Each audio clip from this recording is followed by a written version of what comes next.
By this time tomorrow, a sheriff's investigator will likely drive by here to confirm that Davis has violated the court order. Nearly 25 years ago, I began covering complaints about this Central Florida home. It's a junkyard. Seminole County officials said the owner, Alan Davis, had been piling junk in his yard in violation of local ordinances. But every time they keep screwing with me, I keep moving more. And there is nothing they're going to do about it. Davis called it a political protest. It's basically, I'm tired of the government steamrolling over people, and they can just kiss my Back then, Davis had just a small amount of junk on his property. You think there's a lot here now? Why don't you come back by tomorrow? Let's see what I really think of the county. At that point, Davis had not yet built this giant statue of a human rear end, which he would later load onto his truck and drive down the interstate while headed to court hearings. The name of the sculpture is Kiss My and you can just do it. Davis had not yet been arrested, put on trial, and sent to prison for criminal littering. When he would get letters that the foliage was too high, the weeds are too high in the front yard, that he would actually get fertilizer and fertilize the weeds to make them even higher. More recently, Davis built this two-story structure in his yard. It's some kind of storage platform. You cannot even see his house back there anymore. For 25 years, Seminole County has been trying to get Alan Davis to clean up his yard on this quiet residential street. And for 25 years, Alan Davis has been thumbing his nose at the county and the people who live in this middle-class neighborhood.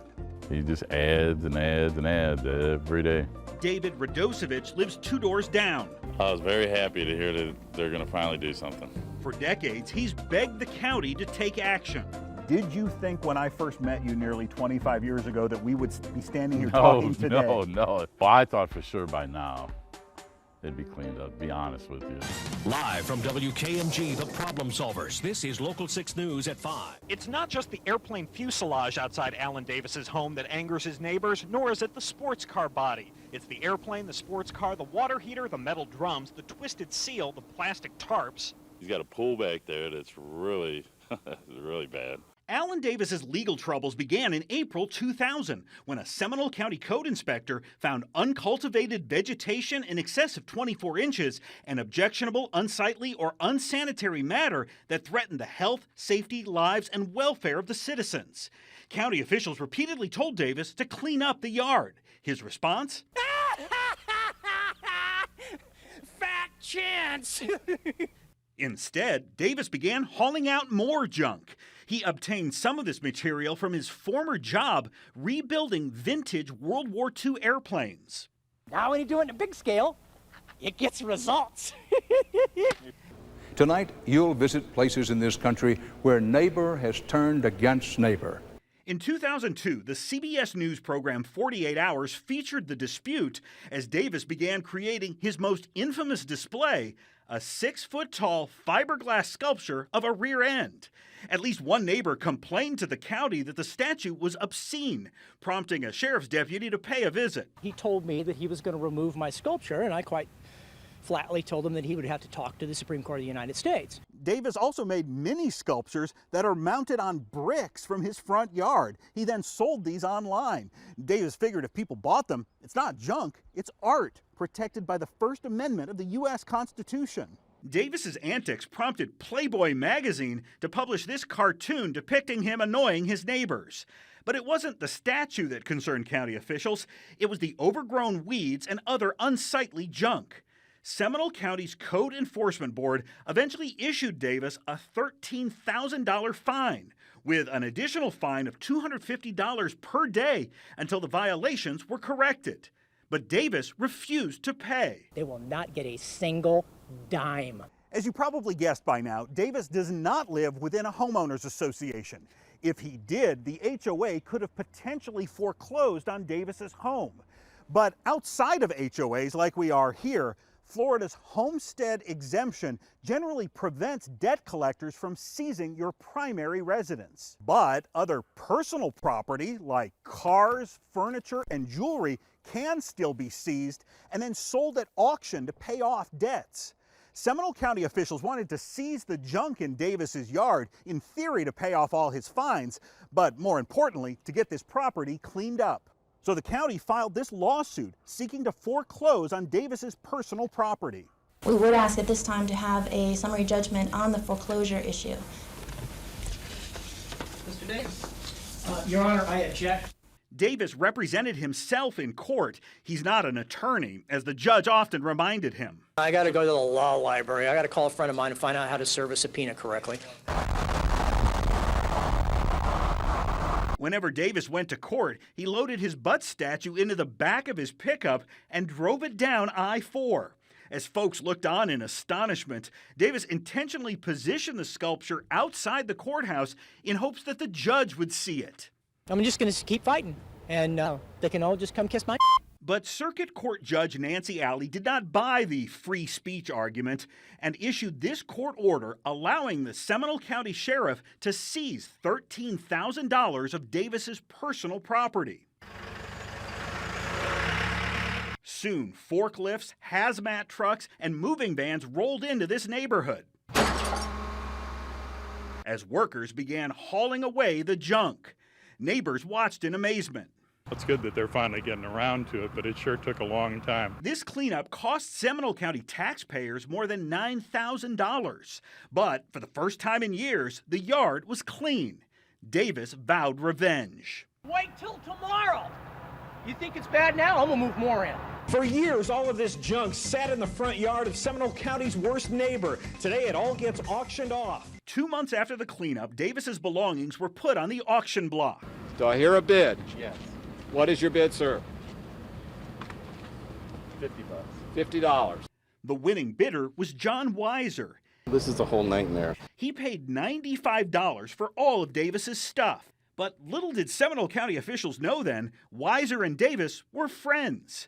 Months after the county hauled away these vehicle parts and scrap metal, we found the same items right back in Davis's front yard.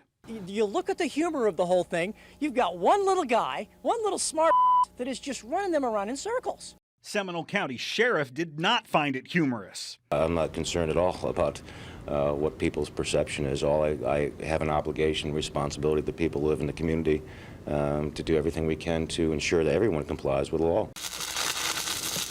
Soon, Davis was adding even more junk to his property, including toilets filled with cactus plants.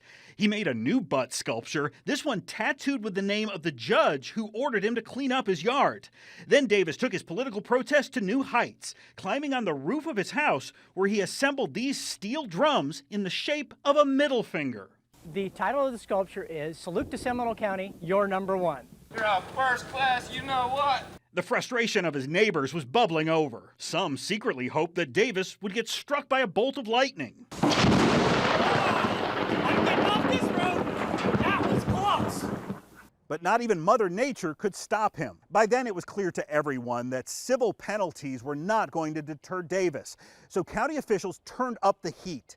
Deputies arrested Davis and prosecutors charged him with violating the Florida litter law. That law says any person who dumps litter in an amount exceeding 500 pounds is guilty of a third-degree felony. Do you remember when I got arrested on your birthday? Davis feared being separated from his young daughter and wife, but he says the fight was worth it. Women getting the vote. What did they do? Civil rights. I mean, every political protest in this country has always gone above and beyond. Yeah, she is my best supporter. And my daughter is always saying, I wish I had a normal daddy. You will hear from the neighbors about rats, odors. In 2003, a jury began hearing evidence in the criminal case. The value of my home, nobody wants to buy it because nobody wants to live near it. Code enforcement officers showed jurors photographs of the numerous violations, and a health department representative testified about the hazards the property posed to neighbors. The mosquitoes may be able to breed in that environment. If there is a theme to this trial, it should be one man's trash is another man's treasure. Davis's public defender argued that his client was exercising his constitutional rights. What rights are you trying to protect, sir? My right to privacy and my right to freedom of speech. It did not take jurors long to reach a verdict. We, the jury, find the defendant guilty of illegal dumping of litter. A judge sentenced Davis to 1 year and 1 day in state prison, followed by 3 years of probation. They mobbed me. They knew I was coming. They wanted my autograph. I caught up with Davis while he was incarcerated. I get charged with felony littering, and then now I'm cleaning garbage. Davis would occasionally send me letters from prison. This one contained a legal document challenging his criminal conviction. It was written on toilet paper from the prison bathroom. Yes, this is toilet paper. Davis's yard may be messy, but his handwriting is exquisite. It's all a matter of what somebody thinks somebody else should do. And in this country, we don't have the right to tell our neighbors how to live. Davis predicted he'd be locked up again someday. Will you be back in prison? Probably. Yeah, probably will. He was right. Just months after being released, a judge found Davis violated his probation and sent him back to prison for another year. Oh, I think I'm going to probably meet visiting Bubba tonight. When Davis got out again, he violated his probation again. Mr. Davis, so all you had to do was follow the rules. And went back to prison again. But if you think a total of more than 4 years behind bars would change Davis's behavior, it didn't. I've only got out of prison yesterday, and I'm going to start fertilizing today. Seminole County can kiss my...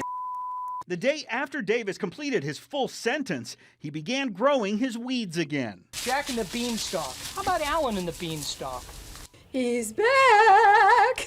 Neighbors like Jan Schmidt feared it would start all over again. It's like you cannot be rational with an irrational person, and I think he's irrational. Using Google Maps Street View, we can see what happened next. This is what Davis's yard looked like shortly after he got out of prison. And this is what it looked like a few years later. By 2016, Seminole County had placed over $1.9 million in liens on Davis's property.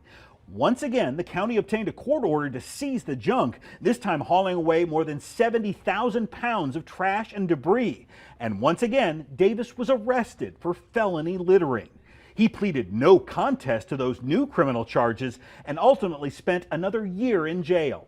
When you look in this direction, yeah, it's a pretty neighborhood. Yeah, look, it's beautiful. And when you look in the other direction? Junk. It's a junkyard. It's crazy. When Davis got out again in 2017, he began this new construction without obtaining the proper building permits. Seminole County officials have been issuing Davis hundreds of dollars in code violation fines every single day for the past quarter century. Davis doesn't care. I've been a renegade all my life. I don't like being told what to do. At age 69, Davis says his political protest is still underway. By his own admission, his yard is more cluttered than it's ever been. First off, people think I'm crazy. I didn't get into Mensa by being an idiot. Davis claims to be a genius with an IQ of 147. I could not immediately confirm that, but I can confirm he started building yet another butt statue, which he plans to drive around town again while delivering lawsuits to government officials. The county's issued you millions of dollars in fines for all this. It hasn't deterred you. Nope. They've seized this junk. It's all come back. That hasn't deterred you. You have had 2 criminal convictions. That hasn't deterred you. Nope. What will deter you? Oh, nothing. No, that's not going to happen. There is nothing in their ability that will deter me. So this is all against the government? Oh, yeah. It's bait. What about your neighbors? What about my neighbors? My neighbors have their own property. Freedom is freedom. If the government can tell you what to do with your property, you don't have freedom. Freedom has a look. This is what it looks like. This is freedom. This is freedom. This is freedom. For an intelligent person knows this is freedom. If you don't like it, you're free to go somewhere else. If Davis were to suddenly clean up his property today, and we know that won't happen, he would still owe the county a whopping $5.5 million in code violation fines. So how will the county collect all that money?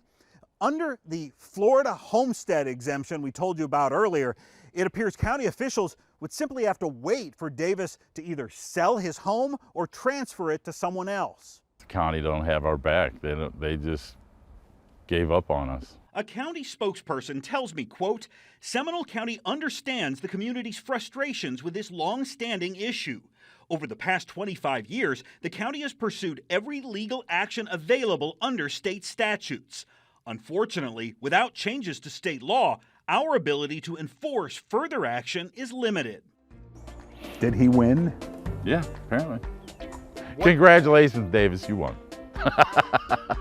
What does Davis have to say about his 25-year history of violating county codes and annoying his neighbors? You can all kiss my